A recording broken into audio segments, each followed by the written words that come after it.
Cosa aspetti?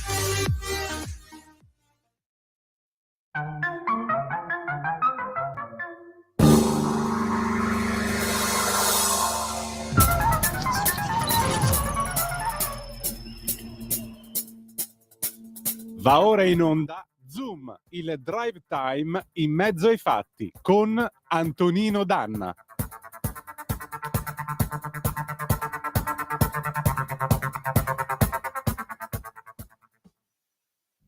Mentre scoprivamo il sesso ignari di ciò che sarebbe poi successo dopo la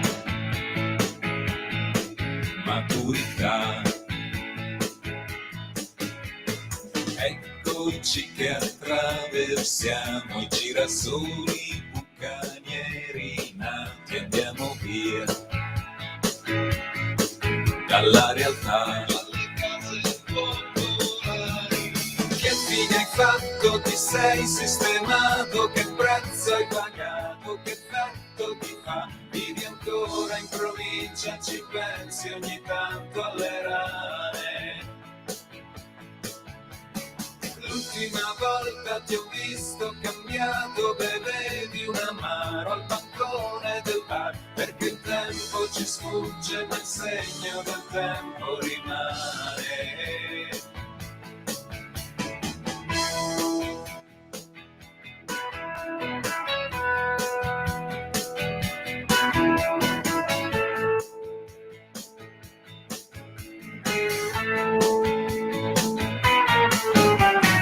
Nelle notti estive nere, solo lucciole a guidarci nell'oscurità.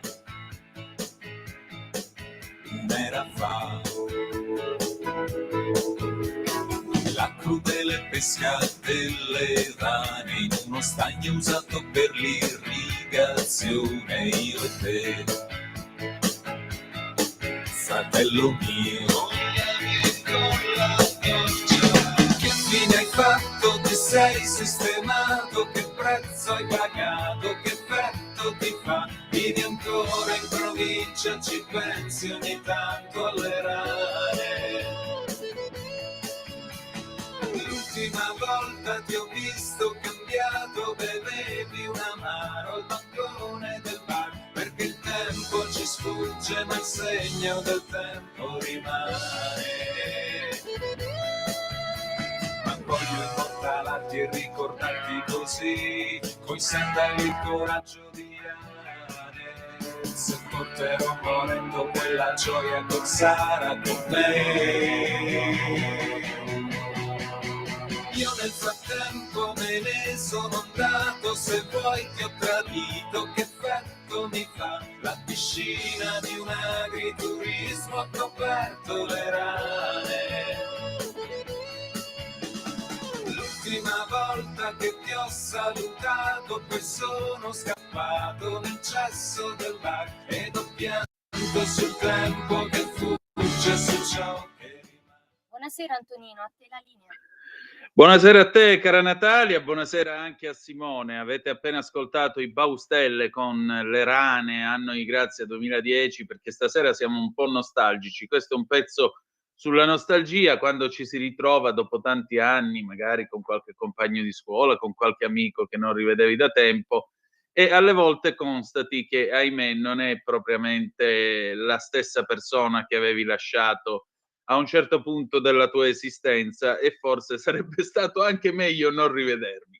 Ad ogni buon conto, amiche e amici miei, ma non dell'avventura, buonasera, siete sulle magiche onde di Radio Libertà, questo è Zoom, il drive time in mezzo ai fatti, io sono Antonino Danna e questa è la puntata numero 1087 di mercoledì 26 di novembre dell'anno del Signore 2025. Cominciamo la nostra trasmissione. Vi ricordo, date il sangue, in ospedale serve sempre, salverete vite umane, chi salva una vita umana salva il mondo intero. Secondo appello, radiolibertà.net, fesso chi non lo legge, perché vi perdete un bellissimo giornale online dove ci sono i Liberamente del direttore responsabile Giovanni Sallusti, gli Autodafè di Giulio Cainarca, la rassegna stampa di Semivarin, videopillole e molto altro ancora. 340-670-9659 per le vostre zappe o WhatsApp che dir vogliansi, 0292947222 quando lo dirò io per il telefono, ma adesso arriva lui,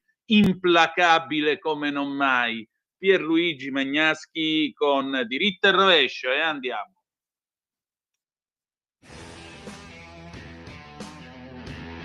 Il mondo sta cambiando in fretta, ma i mass media non lo raccontano. Prendiamo ad esempio l'immigrazione e i suoi, se ben gestita, risvolti positivi.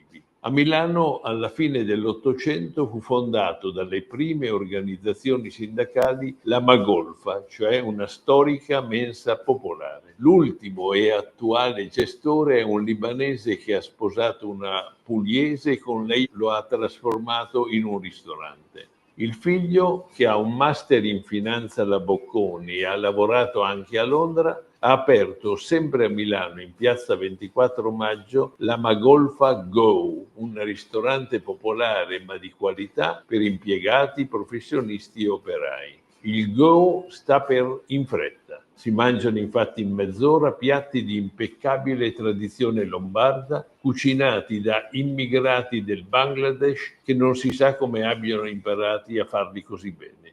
Le pizze, che sono in assoluto le migliori del quartiere, sono curate da egiziani. Il prezzo di primo, secondo con contorno, bibita e caffè, tra l'altro di qualità imbattibile, è di 12 euro. E poi si parla di inflazione e di immigrazione destabilizzante.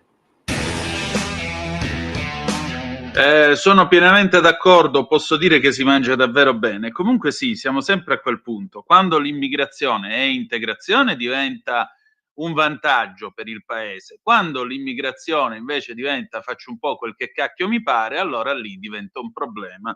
E se diventa un problema è giusto che il paese intervenga e dica vabbè, visto che vuoi essere un problema, torna a casa tua.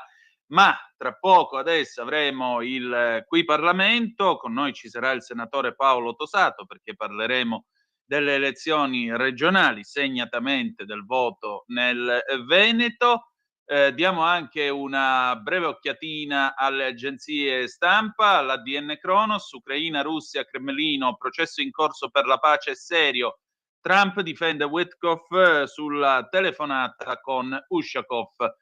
Sentite a me, incrociamo l'incrociabile e speriamo che sia pace, ma adesso Qui Parlamento. Qui Parlamento. Oh, io voglio salutare il senatore Tosato, il senatore Paolo Tosato, ma mi sa che forse lo abbiamo perso o è di nuovo al telefono, Natalia. Buonasera. C'è. Ben trovato, senatore, ben trovato. Grazie. Tutto bene? Tutto bene, benissimo direi. Ecco appunto, com'è andata avantieri? Beh, è stata credo una sorpresa anche per noi. Sicuramente avvertivamo un clima positivo, ma raggiungere il 36% e ricevere la maggioranza in quasi tutti i comuni veneti è stato un risultato al di sopra delle nostre aspettative e niente, non ce n'è stata per nessuno in questa competizione, nonostante alcuni sondaggi insomma non abbiano per niente azzeccato quello che è stato il risultato, quello che è stata la reale volontà dei cittadini veneti, che è stata chiara e inequivocabile. Questo mi sembra abbastanza chiaro e tra l'altro, se mi posso permettere, smentisce un po' di profeti di sventura che volevano praticamente la fine della Lega in Veneto e invece il risultato è stato 36%. Che altro aggiungere davanti a un numero così? Ma è stato un lavoro di squadra, io direi, perché da una parte il nostro segretario Matteo Salvini si è battuto affinché la candidatura a presidente fosse riconosciuta un esponente della Lega e non era scontato. Questa partita l'ha condotta con grande determinazione e dobbiamo ringraziarlo per l'impegno che ci ha messo, ringraziando naturalmente anche gli alleati per aver compreso che il Veneto per noi è una regione simbolo, è il luogo dove il voto autonomista è più ampio, diffuso ed è un po' il cuore, se posso dirlo, se posso permettere di dirlo, della Lega. E dall'altra poi c'è stato un candidato vincente che è Alberto Stefani, un giovane però di esperienza, di qualità, che ha saputo sicuramente intercettare anche un voto giovanile che in altri momenti non ci ha accompagnati nelle competizioni elettorali. E poi c'è stato tutta la rete non solo dei militanti che esistono, che si impegnano tutti i giorni, ma degli amministratori locali. Noi in Veneto abbiamo moltissimi sindaci che vengono rinnovati, quindi una rete di amministratori che raccolgono il consenso delle nostre comunità locali, alcuni dei quali sono stati anche candidati nelle liste della Lega e hanno ottenuto un ottimo risultato. E infine l'elemento determinante è stata la scelta generosa dal mio punto di vista di Luca Zaia, che non si è candidato solo a Treviso, ma si è voluto candidare, si è messo a disposizione del movimento come capolista in tutte le province e ha fatto la differenza con le sue 200.000 preferenze, a dimostrazione che la Lega, che ha governato il Veneto e che l'ha amministrata, è una Lega apprezzata dai cittadini e che ha fatto la differenza. Decisamente. Senatore, adesso si apre una nuova stagione per il Veneto, stagione che sarà anche all'insegna dell'autonomia, o sbaglio? Assolutamente sì, questa è una battaglia a cui noi non vogliamo rinunciare, soprattutto da parte di chi come me, ma molti altri sono partiti più di 30 anni fa con questo ideale. Noi dobbiamo sapere che è una battaglia difficile, ma dobbiamo fare tutto il possibile per vincere e convincere sia a livello nazionale soprattutto che questa è una riforma che non rappresenta una contrapposizione nord-sud, rappresenta una diversa visione della gestione del modello di governo del territorio, per cui si tolgono competenze, risorse al centro per affidarle alle autonomie locali, qualunque autonomia locale che creda di poterla gestire al meglio. Noi in Veneto ne siamo convinti, daremo migliori servizi, con meno burocrazia, magari con le stesse risorse che oggi spende Roma sul nostro territorio, ma da lontano, senza conoscere le reali necessità dei cittadini, e quindi attraverso Stefani che governerà, attraverso Calderoli e tutta la squadra della Lega a Roma, noi vogliamo portare avanti passo dopo passo, risultato dopo risultato, questo cambio, questa rivoluzione di cui l'Italia, io sono convinto, abbia bisogno da nord a sud e che vede nella Lega la forza trainante. Senatore, dopo Zaia scrivi Zaia, però la domanda è: adesso che farà Zaia? Allora, la verità è che solo lui sa cosa vuole fare. Zaia, per chi lo conosce, non si confida con nessuno, ha le idee chiare, ma noi sapremo quello che vuole fare il giorno stesso in cui prenderà la sua decisione. Le possibilità sono tante, per il momento ha deciso di rispettare il voto dei cittadini veneti che l'hanno votato con così grande consenso, accompagnerà Alberto Stefani nell'inizio di questo percorso e poi si apriranno delle possibilità. Insomma, non è un problema individuare il ruolo da ricoprire, noi rispetteremo le sue scelte e siamo sicuri che qualunque sarà il ruolo lo saprà ricoprire al meglio nell'interesse dei cittadini che rappresenta, che ha sempre rappresentato con grande autorevolezza, dando sicurezza. Noi ci siamo sempre sentiti in buone mani. Noi cittadini veneti, la verità è che con la guida di Zaia sentivamo di aver affidato il nostro consenso e la nostra fiducia in una persona capace, responsabile, carismatica, è stato ribadito in questa consultazione elettorale. Diciamo che la strada di Zaia non è terminata, è una grande risorsa per il Paese, ma noi ce lo godiamo perché è della Lega e ne siamo orgogliosi. Senatore, per finire, quali sono ora i suoi prossimi impegni? Ma io credo che questo risultato possa dare nuovo entusiasmo. Sicuramente l'ha dato alla base della Lega in Veneto, ma io mi auguro che questo risultato lo dia a tutti i militanti, a tutti gli elettori, e faccia capire che con le scelte giuste e le persone giuste si può ancora essere protagonisti e fare la differenza.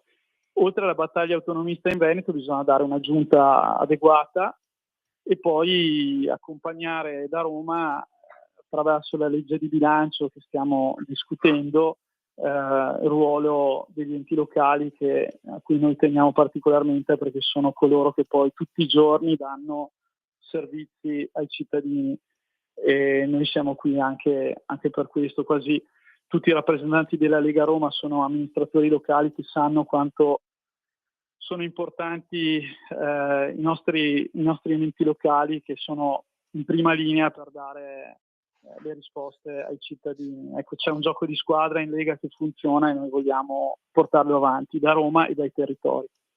Molto bene, allora senatore, grazie e al piacere di risentirci presto. Grazie a voi, a presto. A presto, sigla e poi pubblicità e poi ancora Zafer Tilek, Yekte 1976, a tra poco. Qui Parlamento. Stai ascoltando Radio Libertà, la tua voce libera, senza filtri né censure, la tua radio.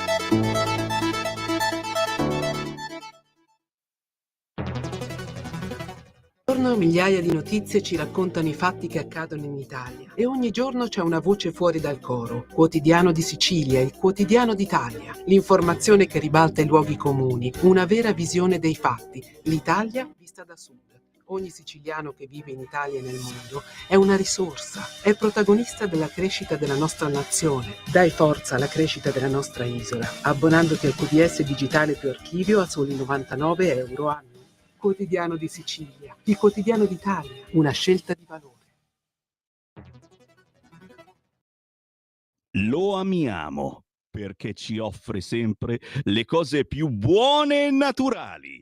Linea Alberto Acerbis. Se qualcuno a Natale, ciao amici e ciao a tutti, buona mattina, buon pomeriggio, sono Alberto Acerbis. Se qualcuno a Natale dice porco cane, sì, da Letizia non ne abbiamo già, siamo già quasi verso la fine, ve lo dico perché insomma permettetemi, dopo 35 anni che sono nel mondo dell'olio con qualche migliaio di famiglie, noi sono numero chiuso. Letizia, €59, ve ne ho parlato, una confezione bellissima, ma però io devo fare un regalo al Signor Dutour, perché il Signor Dutour voglio qualcosa di straordinario. Allora fai una bella cosa, chiedi informazioni per quanto riguarda la confezione che si chiama dono. Chiama 030 68 40 408, tu non vuoi sbattimenti, hai ragione, chiami qui, dici mi spieghi com'è la confezione dono, o meglio ancora vai a vederla sul sito olioacerbis.com, vai, sezione natalizia, vedi la confezione dono e capirai che tu, mentre gli altri si rompono i marron glacé a girare su tangenziale, a litigare, coppie che saltano, psicologi che devono unire le famiglie distrutte per i regali di Natale, ma hai visto che il regalo non era bello, dovevi regalare questo, te l'avevo detto, fai una bella cosa, relax 030 68 40 408 oppure tramite il nostro sito olioacerbis.com, vedi tutto, già che sei lì magari buttaci dentro qualcosa tipo 3 bottiglie di olio, 6, quello che vuoi. Ciao, alla prossima, vi voglio bene.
Antonino. Grazie cara Natalia, alle 18:35 in questo momento sulle magiche onde di Radio Libertà, direttamente dalla Turchia del 1976, un po' di funky con Zafer Dilek che ha interpretato per voi Yekte, Ladies and Gentlemen. Perché? Perché noi adesso passiamo a parlare di immigrazione e integrazione.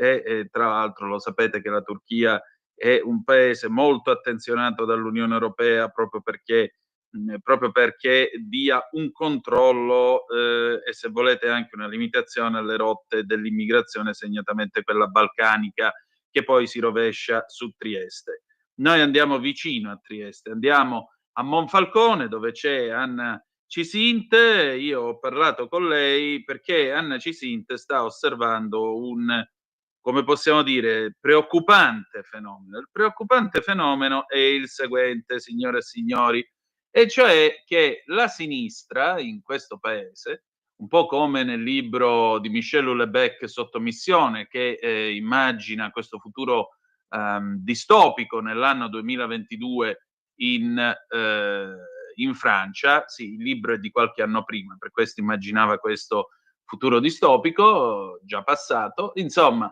la sinistra si allea con l'Islam più radicale, viene eletto un presidente della Repubblica francese di seconda generazione, come si suol dire oggi, e la Francia nel giro di pochi mesi diventa una specie di Iran in salsa europea. Nel nostro paese stiamo assistendo a partiti di sinistra che si schierano a difesa di signori che dicono che il 7 ottobre è tutta una balla o che, diciamo così, si lasciano andare a esternazioni contro l'Occidente che fanno semplicemente rabbrividire. E poi ci sono ulteriori considerazioni e azioni però che si possono fare in questo caso. State a sentire che cosa mi ha detto Anna Cisinta. Andate pure ragazzi. E allora la mia gradita ospite di questa sera è Anna Maria Cisinte, eurodeputata della Lega, già sindaco di Monfalcone, e noi stavolta torniamo a sentirci per un altro motivo. E l'altro motivo ve lo voglio leggere innanzitutto dalla pagina 16 di Libero di oggi. Sempre dalla parte sbagliata, la sinistra difende l'imam egiziano di Torino espulso perché tifava i terroristi di Hamas.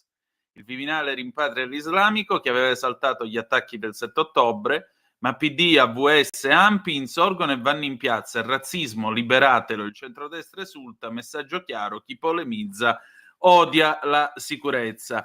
Ma sbaglio o qui si sta verificando quello che c'è nel romanzo di Houellebecq Sottomissione, e cioè una pericolosissima saldatura tra la sinistra e l'Islam radicale?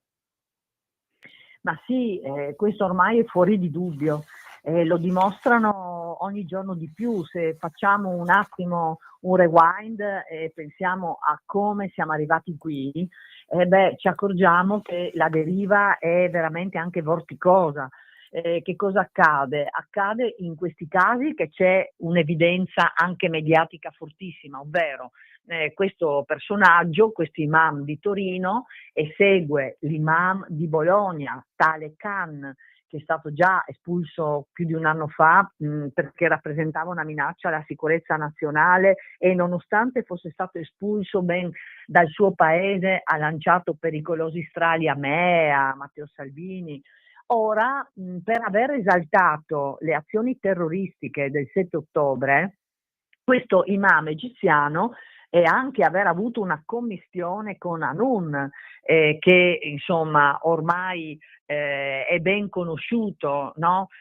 Per le sue azioni e per le sue volontà e anche per le sue drammatiche e pericolose idee. Questo imam si è detto vicino ai terroristi di Hamas, valorizzando le azioni del 7 ottobre. Quindi bene ha fatto il ministro Piantedosi, bene ha fatto il Ministero degli Interni, ovviamente Nicola Molteni, a far di tutto e quindi alla fine a espellerlo, perché è un'altra delle gravi minacce per la sicurezza del nostro paese. Quello che stupisce anche però, oltre al fatto che si spingono sempre più in là questi imam, si spingono a dire, a fare cose che fino a 2 o 3 anni fa non si sognavano nemmeno di dire o di fare, perché rimanevano coperti. Ancora oggi tanti lo fanno, perché l'Islam è una teocrazia di copertura, cioè ti dico quello che vuoi sentirti dire perché devo raggiungere i miei obiettivi, e purtroppo ci cadono in molti.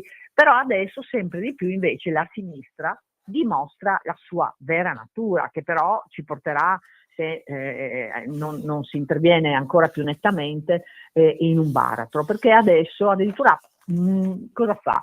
Va in piazza, a parte che va in piazza per ogni cosa, tranne che per parlare delle tragiche situazioni che vivono i cristiani, milioni di cristiani che sono massacrati, bambini Infatti. e adulti, donne in tutto il mondo. Anche quasi 400 milioni sono i cristiani che subiscono delle situazioni incredibili di grande violenza, di rapimenti, di minacce, chiese mandate a fuoco, eccetera. Non vanno in piazza per questo.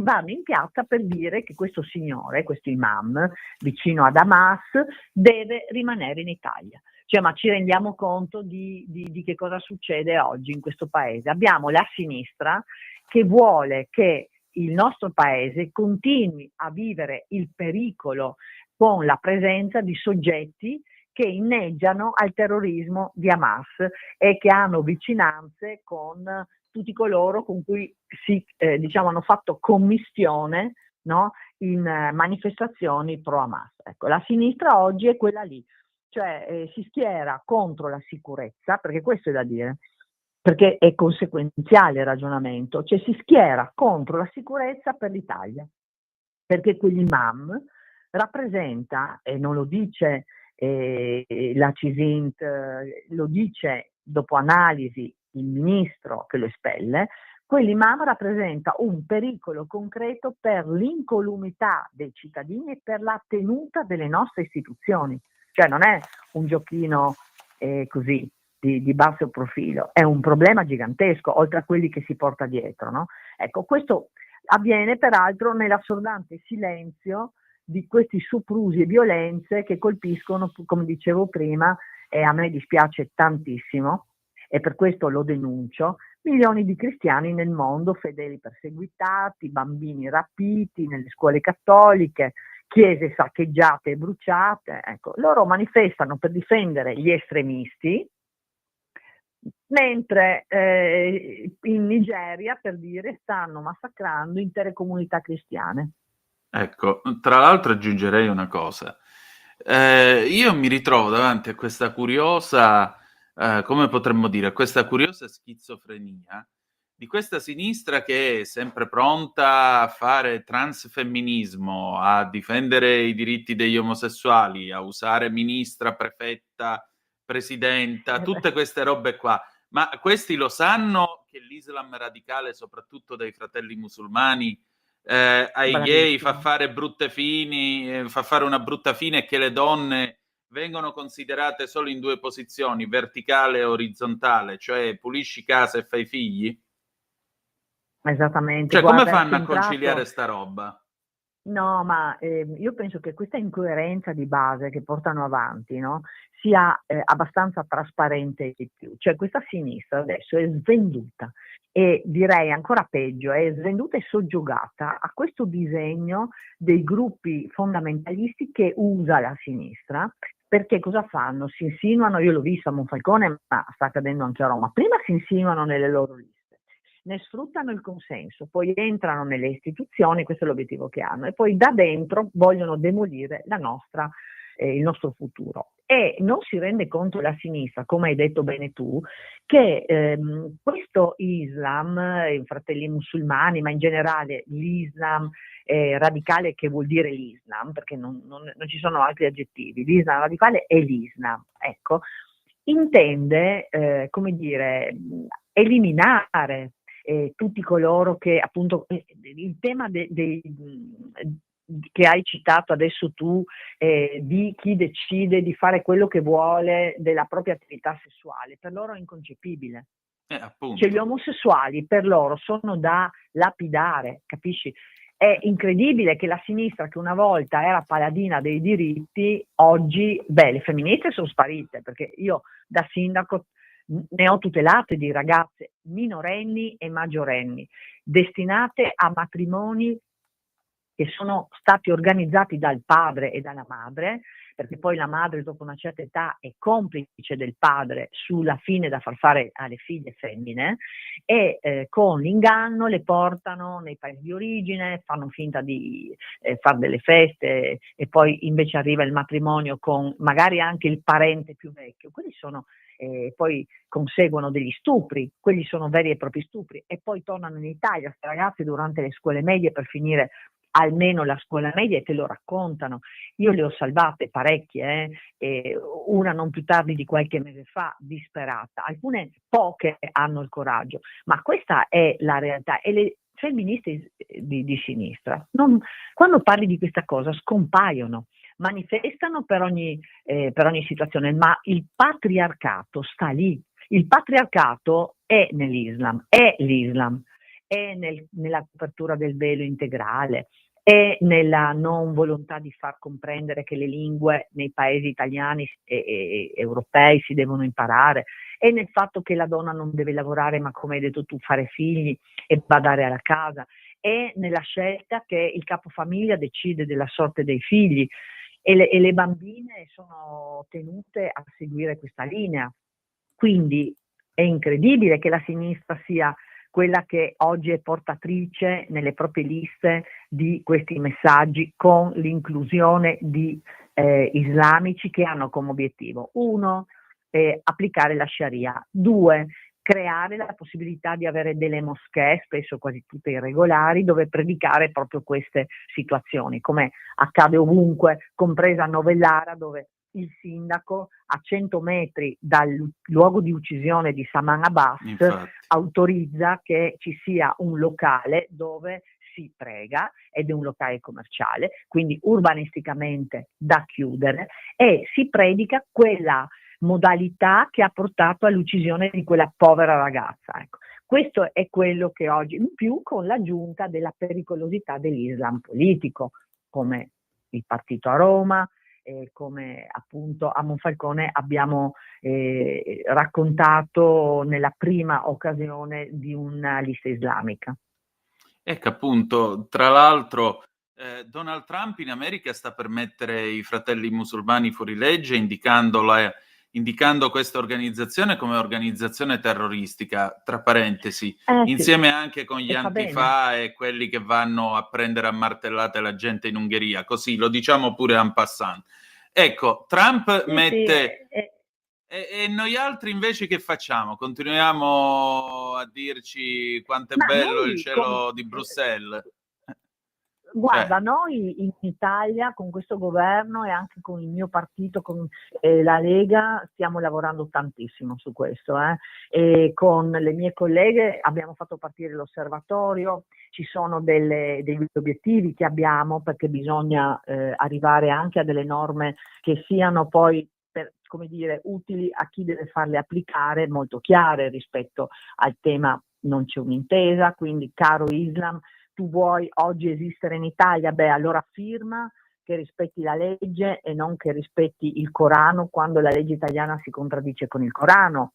A proposito, non so se avete seguito la vicenda dei giovanissimi francesi, che dai 15 ai 24 anni, il sondaggio fatto tra i musulmani giovanissimi dice delle cose sconvolgenti, dice che il 57% dei giovanissimi dai 15 ai 24 anni, nel caso in cui debba scegliere se applicare il Corano, se questo si contraddice con la legge francese, decidono che non rispettano la legge francese e applicano la Sharia.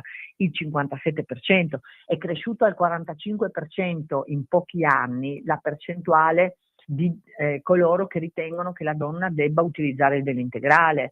Pensa che il 22% degli intervistati di questa età dice che la vicinanza ai fratelli musulmani, alla Sharia, alla Jihad è una cosa buona. Quindi questo in Francia è ormai all'ordine del giorno ed è un problema gigantesco anche di sicurezza nazionale. Quindi noi stiamo correndo ai ripari, come partito stiamo costruendo ciò che serve per mettere anche dei paletti normativi, alcuni già ci sono, ma bisogna avere il coraggio di applicarlo, come quelli delle moschee regolari. Già ci sono delle norme oggi che io da sindaco ad esempio ho utilizzato e che sono alla portata di tutti. Un po' di coraggio e un po' anche di rispetto del nostro paese dovrebbero essere sufficienti. Dopodiché però corriamo un grande rischio, perché guarda che fa bene Trump a dire attenzione, comunque i fratelli musulmani che ricevono i finanziamenti dal Qatar, dalla Qatar Charity ad esempio, che arrivano in Italia anche attraverso l'UCOI del presidente Lafran, amico tra l'altro di questi personaggi. Ecco, l'UCOI, Unione Comunità Islamica in Italia, riceve i soldi e realizza moschee, finanzia gli stipendi degli imam e tutto ciò che sta attorno, ci porta a dire che la questione è già qui. E questa chiave con cui gli estremisti aprono le porte delle nostre comunità, favorendo l'ingresso di queste realtà islamiche radicali, ce l'ha la responsabilità grave, ce l'ha la sinistra che continua a foraggiarli oppure a dar voce, come è accaduto appunto anche in questi giorni con la tutela di persone che inneggiano al terrorismo. Capisci che veramente è inaccettabile. Certo che sì. Ma Anna, senti, visto da Bruxelles quello che accade in questo paese, ma anche a livello europeo, cioè secondo te l'Europa politica, lasciamo stare l'Europa della gente perché credo che l'Europa della gente se ne sia abbondantemente resa conto, ma l'Europa politica si sta rendendo conto del rischio che stiamo correndo oppure no, secondo te?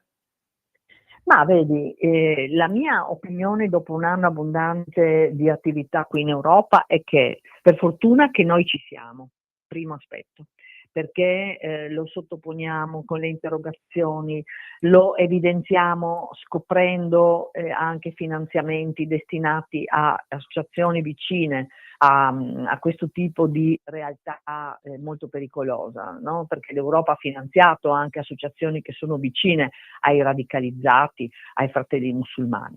Dopodiché ti devo dire che questa l'Unione Europea, purtroppo, io sono molto favorevole a immaginare una vicinanza tra stati che combattono tutti per i propri popoli, no? Ma questa Unione Europea, oltre che a essere esageratamente burocratizzata, la Commissione Europea ha 32.000 dipendenti, 32.000, solo la Commissione, poi ci mettiamo vicino il Parlamento, eccetera. Sono dei bradipi, no?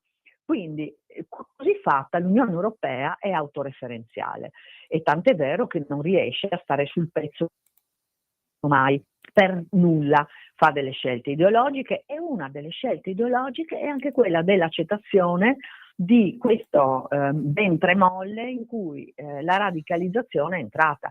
In Francia, che è una realtà diversa per la storia, noi siamo stati più onesti, tra virgolette, no? Ecco, la storia coloniale della Francia la dice lunga, però la Francia è in ginocchio, ci sono luoghi in Francia e in Belgio dove non entri, in Francia bruciano le chiese, in Francia i ragazzini, come ho detto prima, islamici, la vedono come ti dicevo.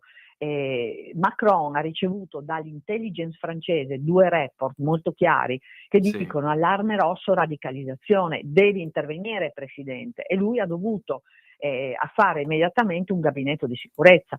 Quindi oggi l'Europa è, secondo me, consapevole ma ormai permeata, perché la capacità che hanno avuto, attenzione a questo aspetto, la capacità che ha avuto e che sta avendo l'Islam radicalizzato, in particolare ecco, tutta la parte fratelli musulmani, è stata proprio quella di saper parlare nelle modalità molto efficaci che sono non solo quelle della moschea dove predicano l'odio verso l'Occidente, ma nelle scuole, ma nei tessuti sociali, permeando associazioni culturali, sportive e poi social, sono diventati bravissimi.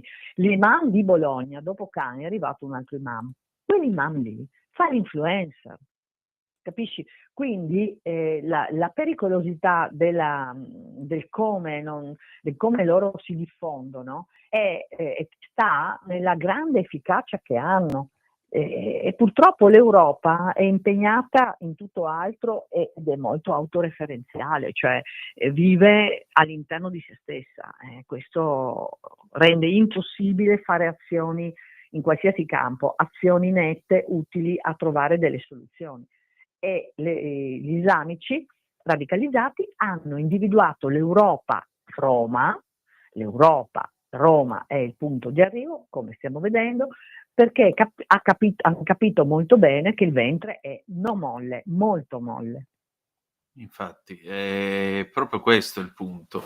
Il ventre è molle e mi sa che è proprio questo quello che dovremo attenzionare nei prossimi anni, molto attentamente, perché specialmente questo tentativo, come potremmo dire, questo bacio della morte della sinistra con queste realtà, fatto soltanto in fondo per avere un po' di potere. Ma questa è un'illusione. Sì, esatto, per aver voti che non avranno, esatto, per appunto. aver voti che non avranno, perché non appena sono strutturati e hanno ottenuto ciò che vogliono, quelli si fanno la loro lista e la sinistra morirà perché appunto l'idea che ha l'Islam è molto distante dall'idea della sinistra dei diritti, a meno che la sinistra non sia più quella dei diritti, cosa che infatti ormai non è più, visto come si comporta, però attualmente dà la possibilità, quello che io imputo alla sinistra molto, è che oggi dà la possibilità a chi vuole distruggere il nostro paese di poterlo fare. Sì. Si deve prendere una responsabilità che domani gli deve essere attribuita, già oggi io direi, perché uno che dice meno male che c'è Hamas, meno male, io sono d'accordo con le azioni che ha fatto, beh allora, e tu gli dici voglio che tu rimani qua, ma vuol dire che ha una vicinanza, anche la figura di rilievo che è, dopo che si è confuso tra virgolette con Hanun, anche lì figure, fotografie, il Tempo l'ha detto molto bene in questi mesi, l'ha raccontato nel dettaglio. Loro non hanno mai preso le distanze, la sinistra e anche i 5 Stelle non hanno mai preso le distanze. E oggi addirittura manifestano perché un personaggio che ha quel tipo di caratura, cioè di vicinanza al terrorismo, rimanga in Italia. Io penso che siamo davvero alla frutta, cioè sono loro davvero alla frutta. Decisamente. Anna, senti, per concludere questa nostra conversazione, almeno una domanda, c'è almeno qualche spiraglio di speranza, prima cosa. Seconda cosa, questa settimana che cosa fai in Europa? Allora, la prima domanda ti dico sì, perché abbiamo fatto tanto in questi 3 anni, cioè la consapevolezza che oggi c'è anche nei cittadini e nella politica fa la differenza. Noi con Nicola Molteni, con l'altro sottosegretario della giustizia Ostellari, assieme a Molinari, a Romeo, con le mie colleghe Ceccardi, Sardone, stiamo portando avanti un lavoro enorme sia sulla sicurezza per incrementarla. Guarda, tutto il tema ricongiungimenti, no? È nostro. Noi siamo riusciti a porre un freno ai ricongiungimenti, adesso ci sarà un'ulteriore stretta. Parte da Monfalcone la consapevolezza, ma abbiamo il merito che abbiamo perseguito questa strada e Nicola Molteni, che è davvero molto bravo, assieme al nostro segretario Matteo Salvini, su questo hanno posto accenti molto attenti, quindi ad esempio questa dei ricongiungimenti guardate che ha un'importanza gigantesca, perché la stretta sui ricongiungimenti vuol dire ridurre la platea di quelli che arrivano e quelli che arrivano sono molto spesso appunto gli extracomunitari che si portavano dietro genitori anziani, figli maggiorenni. Adesso la stretta prevede che tu ricongiungerai solamente il coniuge e il figlio minorenne con un reddito che andrà raddoppiato. E anche sull'Islam stiamo portando, io le ho chiuse, Padova l'abbiamo chiusa l'altro giorno, Sì. Siamo riusciti a convincere l'amministrazione comunale di Padova, che non ne voleva sapere, che bisognava fare un'azione forte verso la moschea di Via Turazza. E abbiamo fermato la realizzazione del centro islamico di Centocelle, cioè stiamo facendo tante cose. Stiamo portando avanti il divieto di utilizzo dell'integrale in luogo pubblico e nel prossimo decreto sicurezza è probabile che questa parte ci sarà. Questo è un salto di qualità, di civiltà, non da poco. Stiamo portando avanti l'esigenza di verificare la tracciabilità dei finanziamenti. Quindi tutto ciò che fino a 2 anni e mezzo fa non esisteva, oggi, per merito nostro, sta diventando una realtà. E io penso che questo riuscirà un po' a scuotere anche come dire, quegli islamici che pensavano che qui si potesse fare tutto e cominciano a rendersi conto che non è proprio così. E penso che sia un messaggio veramente molto importante per il nostro futuro.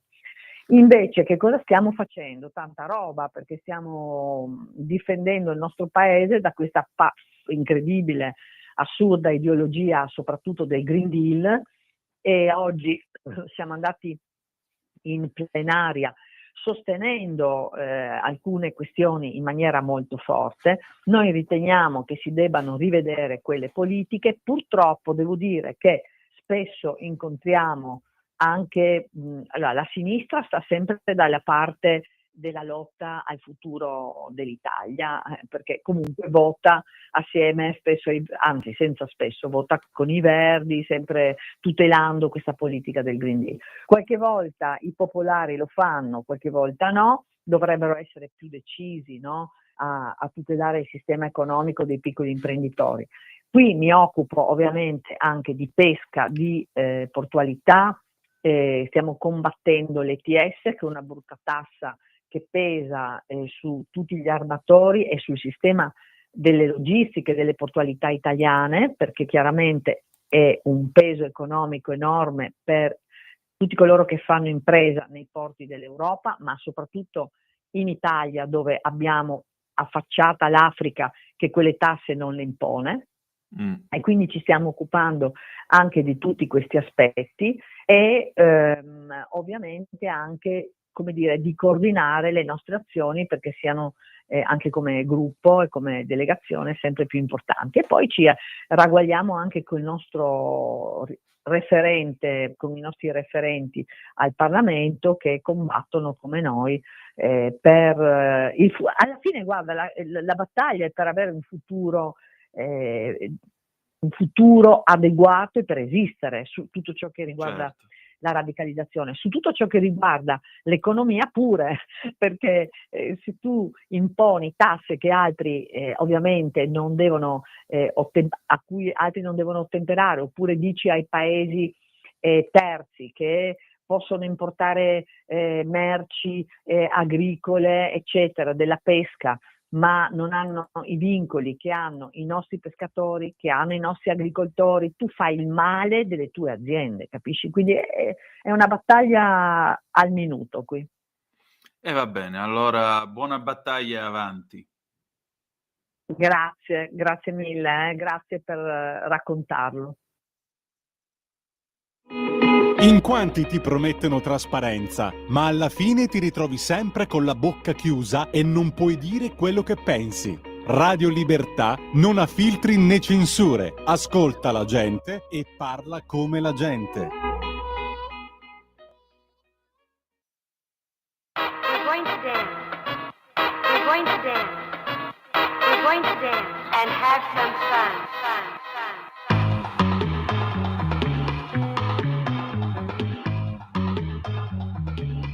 Dig.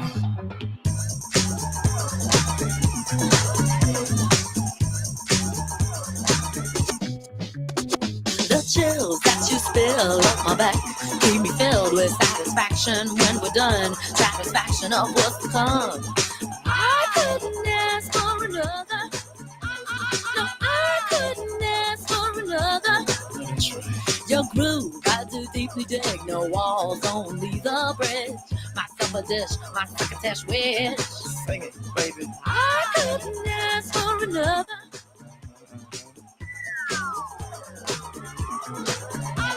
No, I couldn't ask for another.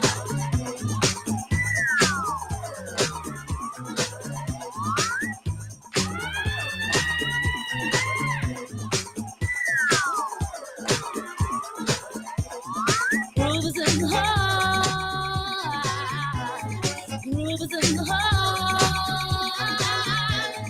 Groove is in the heart. That's the moment. Groove is in the heart.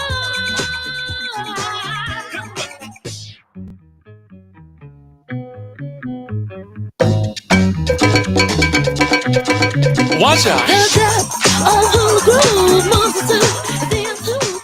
We'll go through to what is who. I couldn't ask for another. No, I couldn't ask for another. DJ Souls was on a roll. I've been told he can't be sold.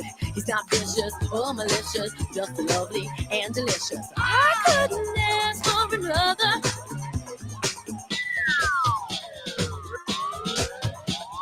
Something lurks in this torso. What gotta do you wanna know? Delightful, truly delightful. Making it, doing it, especially at a show. Feeling kinda high like a Hendrix haze. Music makes motion moves like a maze. All inside of me, heart especially. No other rhythm where I wanna be. Come on, flowing, glowing with electric eyes. You dip to the dive, baby, you'll realize. Baby, you'll see the funk inside of me. Baby, you'll see that rhythm is the key. Get with it, can't think, quit it. Stomp on the street when I hear funk blue. Playing pop pipe, follow her to shoot. Baby, just sing about the groove. Sing it. Groove is in the heart. Nuova tela linea, Antonino. Grazie cara Natalia, alle 19, 6 minuti e 12 secondi avete ascoltato i D-Light, Groove is in the Heart, 1990. Questo è sempre Zoom, il drive time in mezzo ai fatti. Antonino Danna al microfono con voi, avete ascoltato Anna Cisinta. Apriamo brevemente il telefono 0292947222. Vi voglio leggere dei messaggi, delle zappe che ha mandato il nostro Maurizio al 340-670-9659. Vergognosi PD e Ampi per la difesa dei terroristi, grave che abbiano i voti che prendono, sono pericolose a tutti i livelli, faremo come Israele e i suoi commandos, nessuna tregua ovunque ai terroristi. Maurizio. Ancora, invece, sempre Maurizio, invece di democratizzare questi islamici, siamo noi che ci portiamo agli usi islamici, bel progresso, adopereremo la vostra democrazia per conquistarvi, vero fallaci. Maurizio. Diciamo che questo abbraccio mortale è quanto mai preoccupante, su questo sono pienamente d'accordo con te. Allora, nel frattempo ADN Kronos, inferno di fuoco a Hong Kong, maxi incendio di grattacieli, almeno 36 morti e 279 dispersi. Omicidio di Willy, la Cassazione, definitivo l'ergastolo per Marco Bianchi, appello ter per il fratello Gabriele, il 21enne venne ucciso durante un pestaggio a Colleferro la sera del 6 settembre 2020, ma abbiamo una telefonata, pronto chi è là? Buonasera signor Tonino, Lisetta. Ben trovata. Allora, grazie. Prima avevo accennato a Erdogan. Allora, sì. Io vorrei aggiungere che se Erdogan accusa Netanyahu, allora il rais turco Erdogan pretende, signor Tonino, di ergersi a paladino della giustizia internazionale, chiedendo l'incriminazione per Netanyahu e tutta la dirigenza israeliana.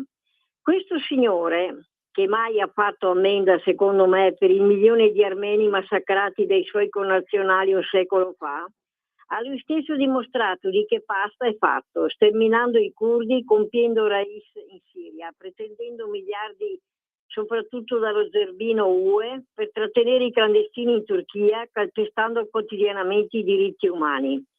Ecco, signor Tonino, questo personaggio vorrebbe dare lezioni di moralità e decidere chi la Corte internazionale dovrebbe incriminare. Tutto qua. Signora Lisetta, non vedo errori, come si suol dire. Sono pienamente d'accordo. Le aggiungo anche una cosa io. Stasera. No, ma guardi, ha detto... E buona serata, signor Tonino. Buona serata a lei e un abbraccio. Ha detto delle sacrosante verità. Le aggiungo una cosa io.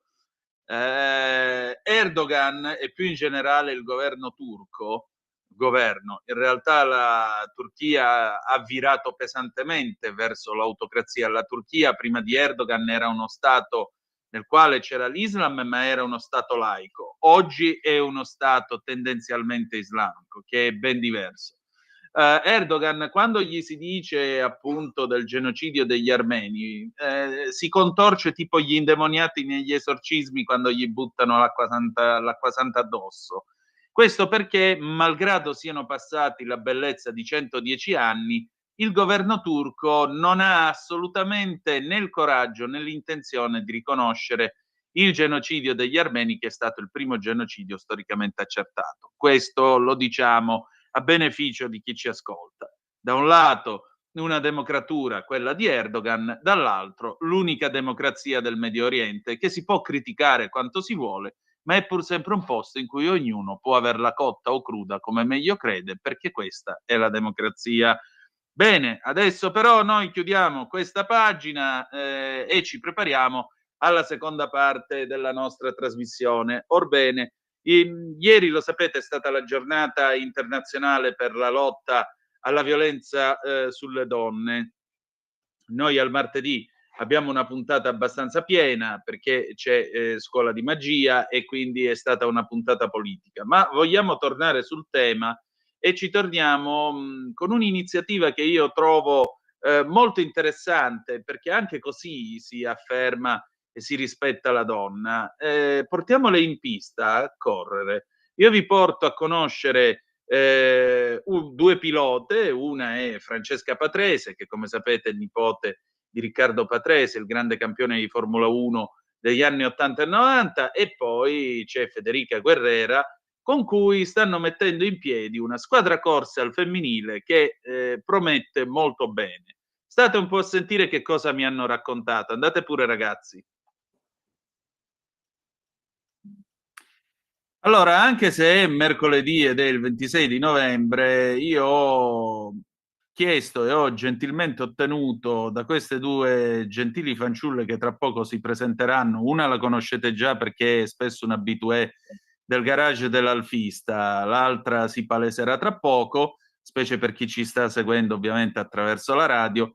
Mi piace parlare con loro perché oggi è la giornata internazionale contro la violenza sulle donne e quindi a maggior ragione mi piace pensare che questa iniziativa sia un ulteriore modo per rimarcare e ribadire quello che Giovanni Paolo II chiamava il genio femminile. Il genio femminile si esprime anche a suon di cavalli, bielle, curve, derapate, cordoli presi, diciamo così, in maniera garibaldina. Lo zio di una delle partecipanti a questo colloquio dice che la macchina va maltrattata quando si è in pista, tra poco saprete chi è anche lo zio, per cui a maggior ragione io chiedo alle mie ospiti di presentarsi. La prima è... La prima è la solita, Francesca Patrese, nipote d'arte. Io Ecco. ringrazio sempre Antonino per queste bellissime opportunità di parlare di noi, del motorsport, della passione che ci accomuna.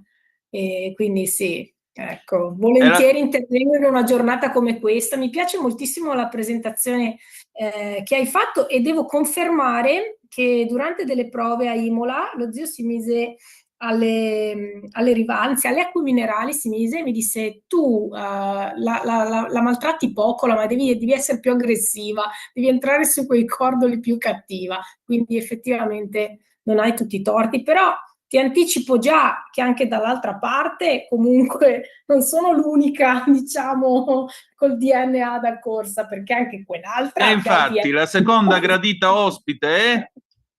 La seconda è Federica Guerrera.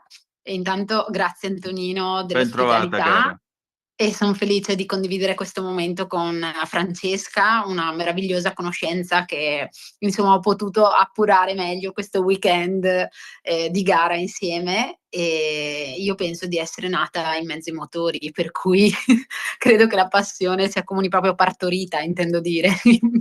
Ecco, io adesso faccio vedere delle fotografie ai nostri spettatori che ci seguono attraverso il canale video della radio. Ovviamente le descriveremo per chi ci sta seguendo attraverso invece la radio tradizionale, quindi sente solo le nostre voci.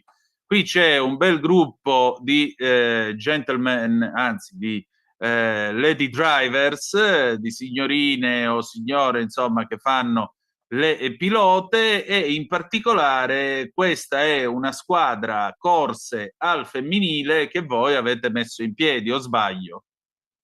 Assolutamente sì. Allora, va fatta una premessa. Sì. Prima di noi va fatto un grande ringraziamento a Bolza Corse e il team appunto Rovigotto che ci ha invitate a poter condividere questa esperienza insieme, mettendo a disposizione 2 auto, in questo caso 2 Kia Rio, creando appunto The Pink Lady, ok? Quindi questo team di 8 pilotesse, 4 per auto, che hanno partecipato questo weekend all'Endurance 4 ore, che fa capo appunto alla mia organizzazione del Racing Circuit, questo format che accoglie piloti da tutta Italia, ma insomma anche Europa volendo, perché ne abbiamo anche di altre nazionalità, dove abbiamo questo format, dicevo, che si sviluppa in 3 gare, in 3 tipologie di gara: Rally Circuit, Endurance 4 ore e gare sprint. Queste sono le attività che svolgiamo all'interno di Racing Circuit. Appunto all'interno del nostro format e nello specifico dell'Endurance 4 ore, questo weekend Bolza Corse ci ha concesso l'opportunità di poter correre appunto il trofeo Lady, che è un trofeo meraviglioso nel quale io e Francesca, ma come tutte le nostre compagne di squadra, crediamo molto e abbiamo un forte desiderio di portare avanti con l'anno 2026 che sta per arrivare, per cui insomma siamo qui per raccontare la nostra esperienza, ma anche per divulgare il verbo, come si suol dire, e quindi di stimolare qualsiasi altra donna che abbia desiderio con noi di intraprendere questo trofeo. Le persone, poi chiaramente lascio dire anche a Francesca, le persone che noi puntiamo sono sicuramente pilotesse esperte, come può essere il caso di Francesca, o persone che come me hanno avuto un'esperienza di guida e che quindi vogliono ritornare, rinfrescare questa passione, ma anche neofite alla guida, quindi donne che hanno desiderio di intraprendere questo percorso nel motorsport e che magari non sanno da dove iniziare. Noi crediamo che il format che andiamo a proporre sia un'occasione imperdibile per chiunque voglia imparare a mettersi in discussione in questo ambiente che normalmente è prettamente maschile, ma noi gli diamo sicuramente del filo da torcere. Francesca. Sì, condivido in pieno. Queste, diciamo, sono le prime cose che ci siamo scambiate negli giorni scorsi con Federica. È strana questa cosa perché ci siamo conosciute di fatto sabato, eppure è nata proprio un'intesa all'istante, quindi subito abbiamo cominciato a scambiarci queste idee e abbiamo detto sì, però sarebbe proprio bello mettere anche a disposizione l'esperienza di chi ha corso già, magari anche appunto dando l'opportunità di ricominciare o comunque di continuare questa passione, e mettere a disposizione l'esperienza a chi invece comincia, perché sai, una ragazza, come diceva Federica, è un ambiente maschile e tutte le volte sempre salta fuori, no, chi ti fa notare, che è la classica frase: beh, sei brava per essere una ragazza.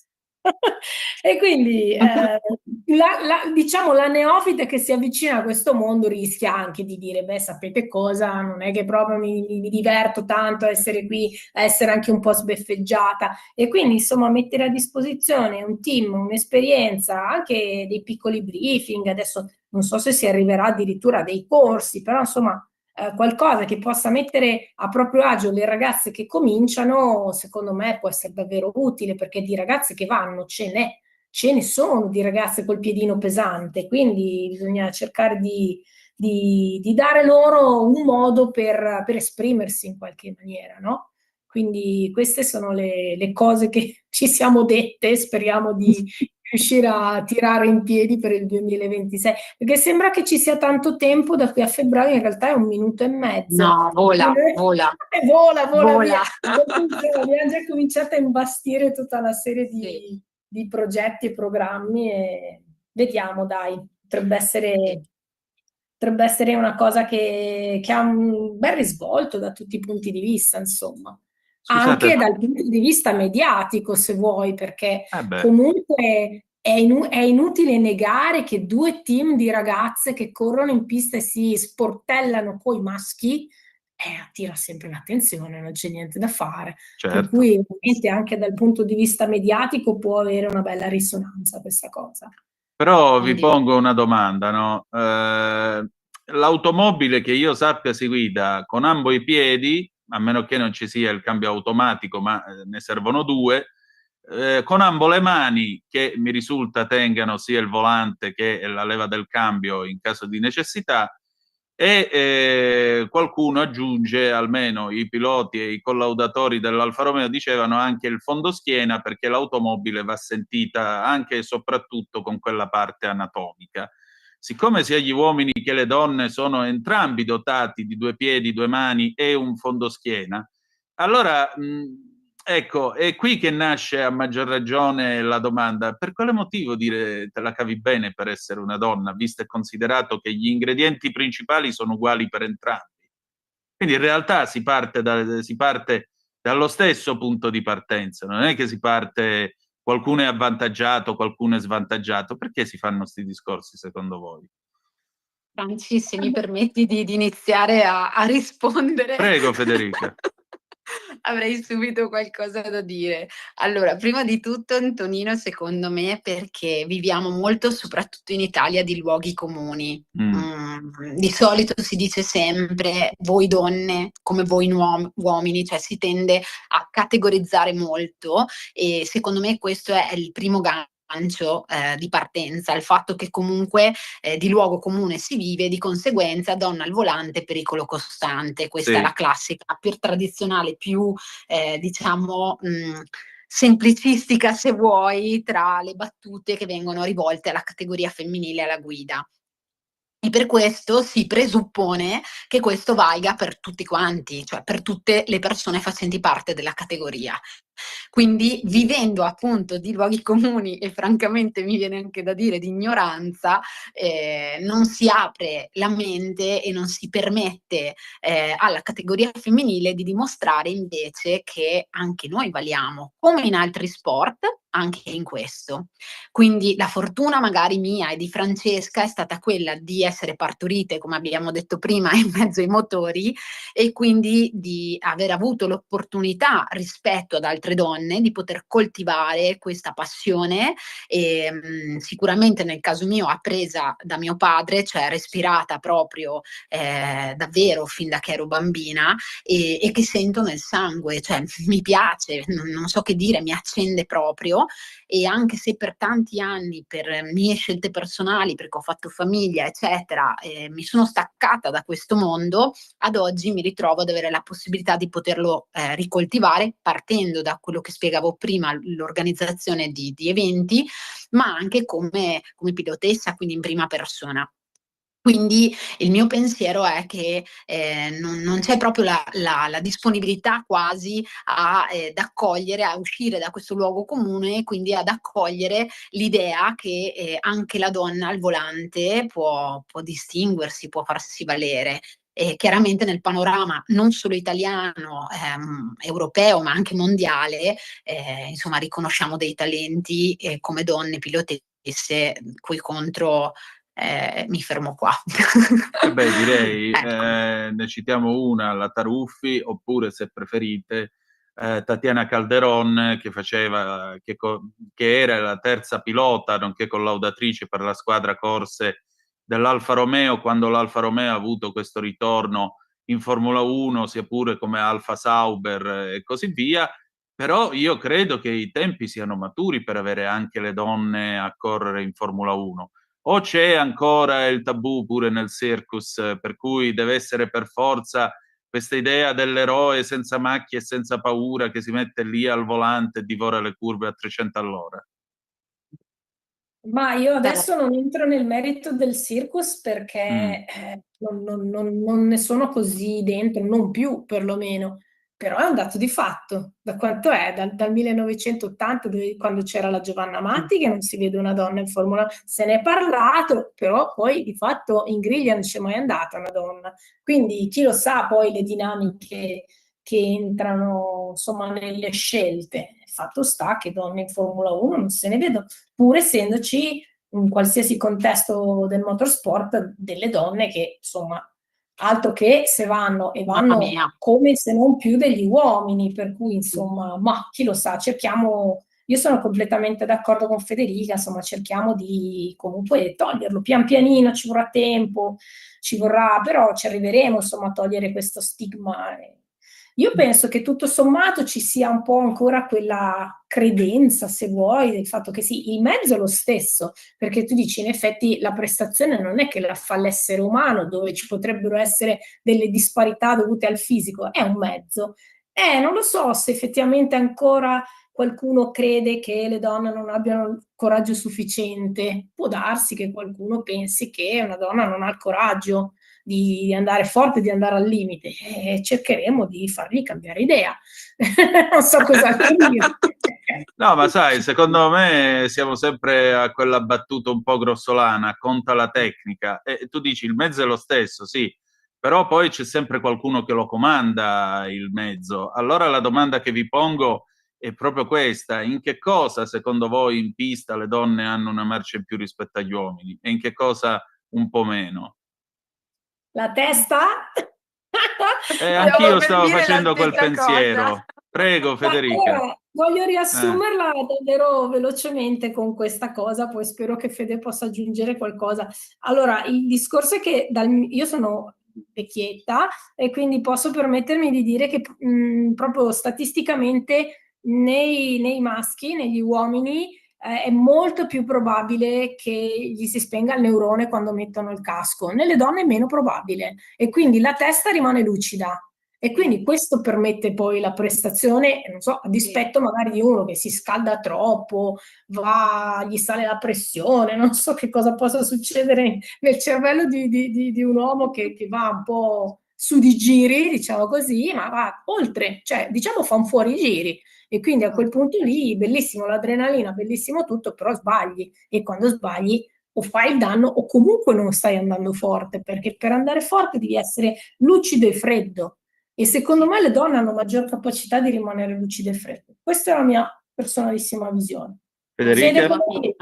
Condivido appieno, io avrei detto, si rideva poco fa, avrei risposto alla stessa maniera, l'avrei tradotta con un senso del controllo, nel senso che al femminile è molto più facile, diciamo, riuscire a rimanere lucide anche di fronte a situazioni con una maggiore adrenalina, ok? Situazioni che magari richiedono sì di essere prestanti, ma di avere comunque lucidità e quindi assolutamente sì, secondo me il nostro punto forte è sicuramente il controllo, sì. Noi sicuramente ci facciamo prendere perché sia io che Francesca, insomma siamo due bei temperamenti tosti e quindi ci facciamo prendere da uno sport di questa tipologia che ci accende indiscutibilmente, ma rimaniamo lucide.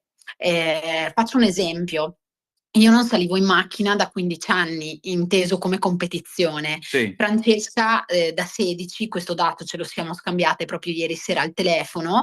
Chiaramente Francesca ha alle spalle un'esperienza un po' più consolidata della mia. Io arrivavo da 3-4 anni di competizioni, lei almeno una decina, se non qualcosa di più.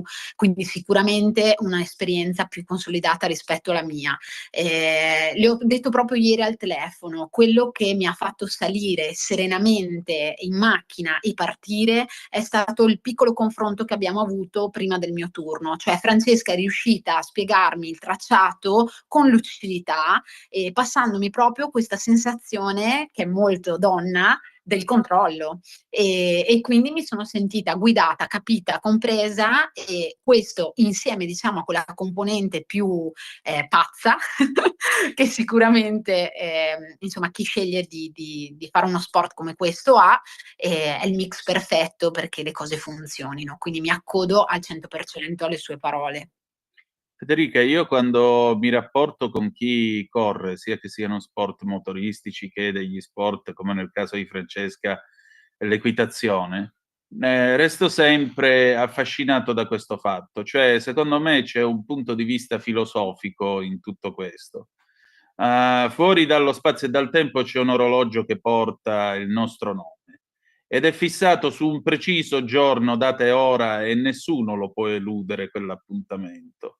Però io sono convinto che chi corre perché ognuno di noi quando viene al mondo ingaggia una lotta furibonda contro il tempo, anche se non lo sa. Ed è per questo, tra l'altro, che non dovremmo dire ammazzo il tempo, perché questa è una fesseria immane, perché poi è il tempo che ammazza te. Ma ci sono degli esseri che io trovo superiori, almeno non sono mai riuscito a non trattenere la mia ammirazione per chi lo fa, i quali ingaggiano questa lotta furibonda contro il tempo, contro il cronometro, perché tutto sommato loro vogliono cercare di rubare ancora un istante a quell'appuntamento, di riuscire a beffare quell'orologio. A differenza degli altri che invece vanno avanti con le loro esistenze e lasciano che i secondi scorrano addosso come la sabbia nella clessidra. Allora a maggior ragione lo domando pure a te, perché corri? Perché lo fai? Ma allora, nel caso mio, io credo che sia proprio una missione di vita. Cioè mi rendo conto che in generale l'approccio che ho alla vita è di corsa. E questo non significa che le cose non me le viva al 100% o che nel lavoro o che nelle relazioni io non riesca o che mi senta sopraffatta. No, riesco a gestire molte cose, ma riempio la mia giornata, vivo la mia vita in questo senso di corsa, cioè chiaramente vivo anche di giornate rilassate e so concedermi lo spazio, il silenzio, il tempo, l'introspezione, ma se c'è un interrogativo che a 36 anni porto dentro di me è sempre quello: come mai sono sempre di corsa e perché alla fine mi piace correre? E nel tempo, appunto, soprattutto recentemente, mantenendo questa introspezione, mi sono risposta così, perché è il destino della mia anima. Funziono così, questo mi accende, questo mi fa sentire viva, questo mi fa assaporare le 24 ore totalmente, di qualsiasi natura sia la situazione, bella, brutta, difficile, spettacolare, adrenalinica. Io quelle 24 ore me le vivo tutte, quindi per me correre è il principio di questo stile di vita, è il concetto proprio di aggredire, mordere la vita, avere fame di vita e quindi correre per me è questo, mi accende, mi fa sentire viva. Insomma, è un modo per piantarsi ancora più a fondo nel legno della vita, come chiodi, che è la differenza tra i bipedi e i semidesti. Ecco, allora a maggior ragione, una donna con un occhio aperto e l'altro no, quanta paura fa un uomo? È sempre a me la domanda. A tutte e due. Non è semplice, probabilmente un po' paura fa, perché comunque, ripeto, nella mentalità non è ancora entrata bene questa sorta di parità davvero, per cui ancora l'abitudine a pensare che tutto sommato le donne non possono in qualche maniera raggiungere quello che raggiungono gli uomini, per cui se una fa capolino un pochettino spaventa, almeno nella mia esperienza è così. Magari all'inizio le persone sono affascinate, no? Perché effettivamente sei un po' fuori dal coro, quindi uno rimane affascinato, però poi io faccio sempre questo esempio. Il primo anno che correvo nei rally, ovviamente la prima gara fu San Marino, tra l'altro non una gara facilissima, come prima gara di rally, e naturalmente non conoscevo la macchina, non conoscevo le prove speciali, non conoscevo la mia navigatrice, per cui come poteva andare? Pianissimo, ovviamente, si parla sempre di progressione, no? Certo. Che conferma che ne abbiamo parlato, quindi cosa vuoi fare? Vai piano, impari piano piano e poi cominci a pedalare. Quindi nella prima gara, che era la gara di San Marino, tutti erano miei amici, tutti venivano a elargirmi i consigli, a parlarmi, a chiedermi, meraviglioso. Nella seconda gara, che fu il rally del Salento, io avevo cominciato a capire qualcosina e cominciavo a mettere dietro qualche maschietto. Ci credete che nessuno mi salutava più e nessuno veniva più a passare il tempo con me? Ci credete? Era il 98 e non stiamo parlando di un secolo fa. Sì. Un po' di anni fa sì, non so se adesso questo si ripeterebbe, ma ho la sensazione di sì, magari con altre modalità, ma probabilmente quando vai più piano va tutto bene, quando cominci a mettere la testina fuori non va più così bene, dai fastidio. Quindi questa è la mia personale esperienza. Io spero che questa cosa poi cambierà, che cominciamo a ragionare sullo stesso livello, ecco. Sì, Sì, è giusto, aggiungo Franci, che io credo almeno che sia giusto che riconosciamo che uomo è uomo e donna è donna. Qui vabbè, si aprirebbe un capitolo infinito, però è giusto che venga riconosciuto questo, è altresì giusto che non si precluda in questo caso, la categoria femminile di poter accedere a situazioni come quelle del motorsport, nei quali anche noi abbiamo la nostra da dire. E sicuramente confermo le tue parole dicendo che credo che proprio il concetto del controllo che ritorna fuori sia quella la componente che fa paura, perché una donna così è una donna che si manifesta sicuramente sicura di sé, scusate il gioco di parole, ma si manifesta anche in grado di mettersi in gioco e conseguentemente fatichi ad avere il controllo di una persona così, e questo fa paura. Ok? Una donna così è sicuramente una donna determinata, almeno nelle caratteristiche che sto elencando io mi ci ritrovo come persona, e nella piccola conoscenza che ho di Francesca ritrovo anche lei, e così anche delle colleghe con cui ho potuto condividere questo weekend, ma anche in passato con le quali ho potuto condividere il campo gara. Quindi io credo davvero che possa essere uno scenario per una rivoluzione, piccola rivoluzione al femminile, che comunque porta la sua voce. Diciamo così, anche le donne anche in questo campo, secondo voi, contribuiranno a creare degli uomini migliori? Bello, sarebbe proprio bello, davvero. Perché alla fine dobbiamo essere tutti migliori, sia gli uomini che le donne, quindi sarebbe proprio bello dare un segnale in questo senso. Sì, anch'io condivido, vedo che negli anni comunque il rapporto costruito con chi ho conosciuto in campo gara, in questo caso parliamo degli uomini, è un rapporto basato sul rispetto con la maggior parte, quindi si ride, si scherza, poi io tra l'altro sono una persona che sta molto al gioco, molto divertente, e mi piace divertirmi, ma quella linea di confine vedo che non si oltrepassa. L'importante sta sempre a te far capire, no? Fin dove arriviamo, fin dove possiamo divertirci e giocare, però effettivamente io credo che insomma possa essere un buon segnale di cambiamento anche nel rapporto uomo-donna. E allora quali saranno ora i vostri prossimi impegni?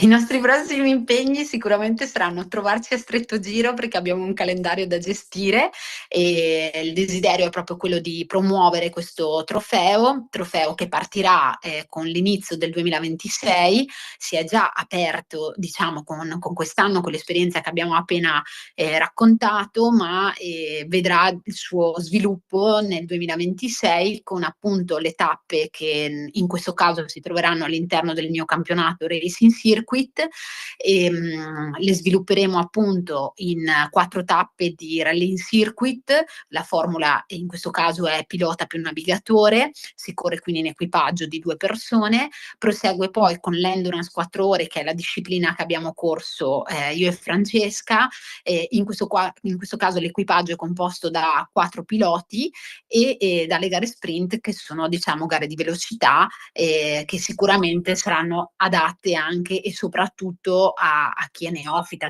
cioè chi parte per la prima volta, andremo magari a instradare proprio all'interno delle gare sprint. La nostra idea è quella di creare una piccola scuola di pilotaggio, se così possiamo dire, quindi di dare un supporto anche dal punto di vista sia tecnico che emotivo a quelle persone, donne che in questo caso vogliono intraprendere un percorso nel motorsport, affiancate da professioniste che magari sono in grado appunto di poter direzionare e dare quei consigli giusti che insomma permettono alla persona di iniziare a muovere i primi passi. E invece stiamo strutturando appunto una squadra di professioniste che dimostrino insomma che noi funzioniamo e anche bene. Per concludere, Gabriele D'Annunzio decise una volta per tutte che l'automobile era donna. Ma voi, quando siete al volante, riuscite a comprendere la femminilità dell'automobile? Cioè, ce l'ha o no questa femminilità? E per me sì. Secondo me, stavo per dire la stessa cosa, Sì. che è una domanda strana, ma non mi verrebbe mai e poi mai di pensare a una macchina come a un uomo. Quindi secondo me sì, la macchina le curve, la livrea, il Esatto. movimento, se vogliamo sinuosità, Esatto. diciamo di un'auto, a me ricorda assolutamente la femminilità, così sinceramente come il sound. Il sound è molto femminile, la vedi che è lì buona e calma, poi alla fine Esatto. Ha anche va a questa ruggire. caratteristica, nel senso che io l'ho sempre detto, se tu la tratti bene, lei ti risponde bene, tu cominci a darle 4 frenatone, 4 sterzate violente, comincia a intraversarsi, comincia a non andare più. Quindi più di così è molto donna. Bene, abbiamo raggiunto il traguardo. Allora, io vi ringrazio e in bocca al lupo. Grazie a te, Antonino. Grazie mille. Grazie anche a te, Francesca. A voi. Stai ascoltando Radio Libertà, la tua voce libera, senza filtri né censure, la tua radio.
Di nuovo a te la linea, Antonino. Grazie Natalia, questi erano i Milk and Coffee Indianapolis del 1980, la sigla di un leggendario programma della Rai che fu a tutto gag. Le 19:42 minuti e 36 secondi sulle magiche onde di Radio Libertà. Antonino Danna al microfono con voi. Grazie a Francesca Patrese e Federica Guerrera per il loro intervento. Noi abbiamo ancora 1 minuto e mezzo, quindi 029294 7222. Abbiamo una telefonata. Pronto, chi è là? Eccomi, Michele Caruso. Ciao Michele, vai pure. Bonsoir à tout le monde, un saluto noblesse oblige, madame et monsieur, comment ça va bien, ladies and gentlemen, Zoom, il drive time in mezzo ai fatti, conduce Antonino Danna sulle magiche onde di Radio Libertà, la Talk Radio. Vado con il mio editoriale, se mi consente. Vai, che il tempo è poco. Il punto di Michele Caruso. Alla segretaria del PD, a quanto si apprende, è arrivato l'invito a partecipare ad Atreju, la storica manifestazione giovanile organizzata da Fratelli d'Italia. Egli Schlein, si spiega in ambienti del Nazareno, avrebbe acconsentito a parteciparvi, ma ad una condizione: la possibilità di un confronto diretto vis-à-vis con la premier leader di partito PD, Fratelli d'Italia, Giorgia Meloni. Ma intanto, così, per portare a termine la riforma del premierato, i tempi ci sono ed è sempre una scelta politica se la maggioranza decide di utilizzare il tempo che resta per questo obiettivo politico. I tempi ci sono, il problema è la scelta politica. E così il nostro Presidente del Senato, Ignazio La Russa, la presentazione dell'ultimo libro di Bruno Vespa, Unica fatica letteraria, a cui vi ha partecipato dal titolo Finimondo, che è proprio la sua ultima pubblicazione, sottolinea che secondo lui l'errore è stato quello di partire con il premierato così ci accusa, non con il presidenzialismo invece, perché si immaginava di arrivare ad un dialogo con le opposizioni. Spetterà in primis la maggioranza, decide dunque se cambiare lo Stato Tony Iubis in modo così drastico della Costituzione, perché sarebbe un grande cambiamento to cura senza l'opposizione, perché i numeri ci sarebbero, la sinistra lo ha fatto, ma la maggioranza si preoccupa di questo vulnus. E insomma gli effetti dei risultati delle regionali, il vero scossone arrivano in Parlamento. Ieri la Lega, forse del successo in Veneto, ha bloccato la legge sul consenso nella violenza sessuale, oggi Italiani stoppa l'ipotesi del nome del premier nelle liste della nuova legge elettorale. Ecco che allora Fratelli d'Italia si fa subito sentire, rivendica la leadership e torna a riproporre il premierato. Dopo la legge sull'autonomia smontata dalla Corte Costituzionale, la riforma della giustizia che lo sarà presto dal referendum, ora tocca alla Meloni incassare il premio per il patto di potere che ritiene incollati al governo, anche con divergenze molto forti. Con l'attuale legge elettorale, vado a concludere, c'è il rischio di un pregio quantomeno al Senato piuttosto che alla Camera, con una situazione di stallo, di pareggio, che comporta non un vantaggio per questo o quel partito, ma il danno per i cittadini, proprio sì, per i cittadini che non vedrebbero un governo da loro deciso, ma legittimamente, per necessità attraverso soluzioni diverse, come un governo tecnico. Dunque ci si augura che sia bipartisan, deve pensare ai cittadini, al bene comune e servire chi non può sapere. Così durante la presentazione, come dicevo prima, di Finimondo, l'ultimo libro di Bruno Vespa da parte del Presidente del Senato, Ignacio La Russa. Allora, cosa ne pensi tu dell'invito della Meloni alla Schlein, della presentazione dell'ultimo libro di Vespa, se l'hai letto, e delle parole sul premierato della Russa? Da Michele Caruso, grazie e buona serata da Michele Caruso. E allora, molto semplicemente, vuole confrontarsi con la Meloni? Si accomodi, così poi vedremo lo spessore dei due personaggi. La seconda cosa che io dico a proposito della legge elettorale, sì, certo, deve essere un provvedimento condiviso perché ne va della democrazia di tutti, ma se ci fosse anche un premio di maggioranza per avere delle maggioranze più stabili, non sarebbe male. Con questo abbiamo finito, grazie a tutti voi e noi chiudiamo con i Romance, un momento di più del 1974. Grazie per essere stati con noi, appuntamento domani 18:05 trattabili sulle magiche onde di Radio Libertà e ricordate che the best is yet to come, il meglio deve ancora venire. Vi ha parlato Antonino Danna, buonasera.